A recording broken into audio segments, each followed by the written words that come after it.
Bonjour à tous, bienvenue sur Fil et Canettes, moi c'est Jacqueline et aujourd'hui je vais vous montrer comment réaliser un sac à bas.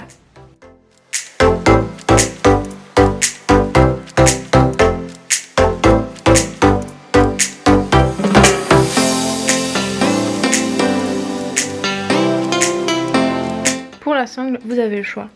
Pourquoi ne pas redonner un coup de jeune à une vieille ceinture que vous n'utilisez plus, ou bien juste utiliser une sangle que vous trouverez en mercerie, ou encore pour ma part aujourd'hui je vais utiliser du liège, du tissu en liège, rabattre ici, puis une seconde fois et sécuriser avant la couture. Sachez que toutes les informations concernant le patronage se trouvent à la fin de cette vidéo.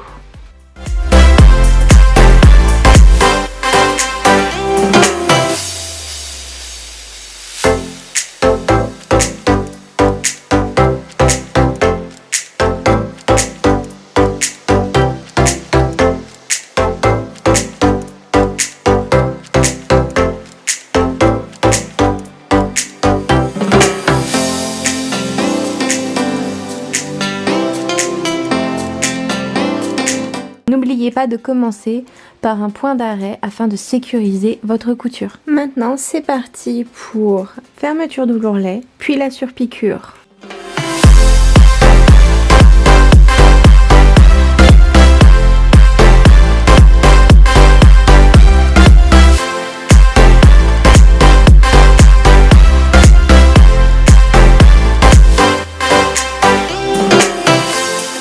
Je réalise maintenant sur la partie haute de mon ourlet une surpiqûre à 2 mm afin de le sécuriser, mais aussi dans un souci d'esthétique.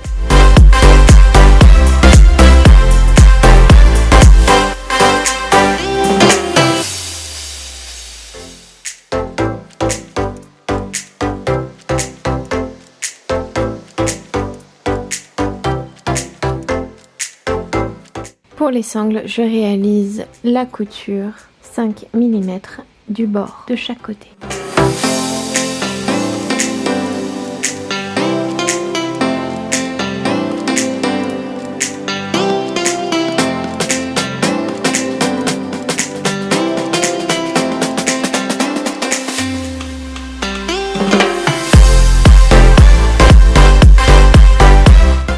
Pour nos deux parties en canevas, nous allons venir les positionner verso sur verso afin d'avoir l'extérieur de notre sac à l'intérieur.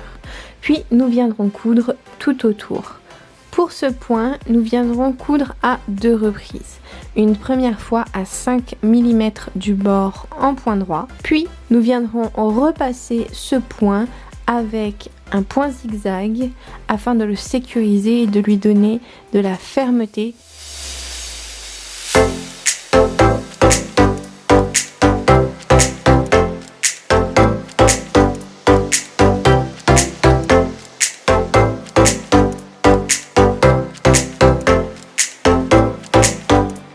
Lorsque vous avez besoin de changer de côté de votre sac, gardez votre aiguille enfoncée dans votre tissu, levez votre pied-biche et repartez votre couture. Pour ma part, il m'arrive parfois de faire un aller-retour pour bien sécuriser l'angle.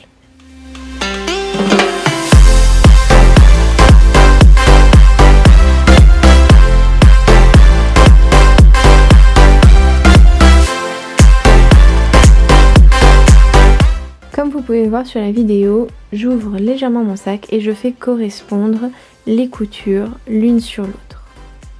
Et ce, afin d'avoir un résultat bien net. Puis, avec une règle, je vais venir réaliser une ligne de 7 cm. Ce repère me servira par la suite afin de venir piquer point droit, point zigzag avant de découper le surplus de tissu.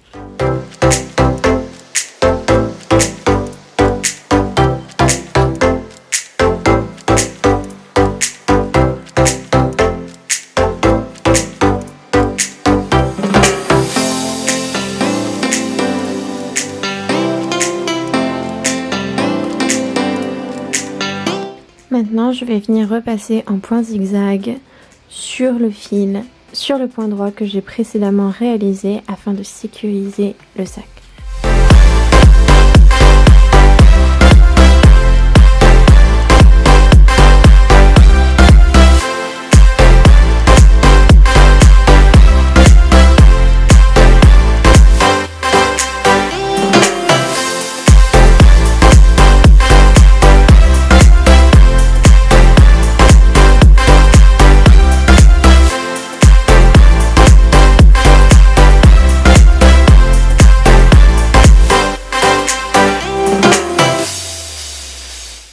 Une fois le point zigzag réalisé, vous pouvez venir dégager l'excédent de tissu.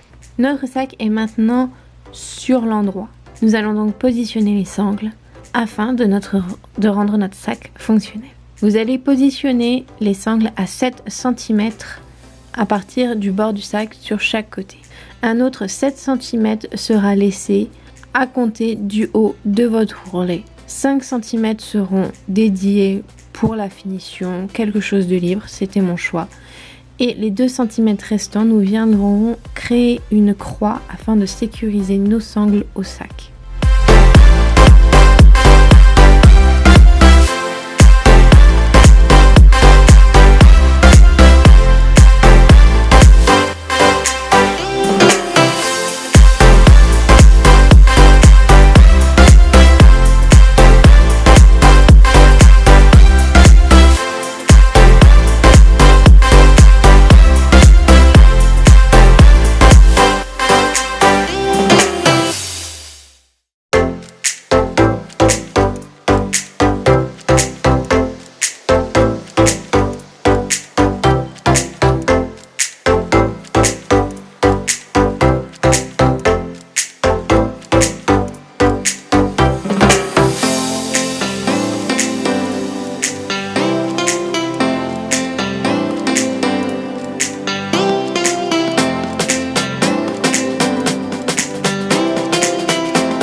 Notre sac cabas est donc terminé. Pas d'inquiétude pour les croix bleues. Ayant utilisé un stylo de broderie, ce dernier est effaçable à l'eau.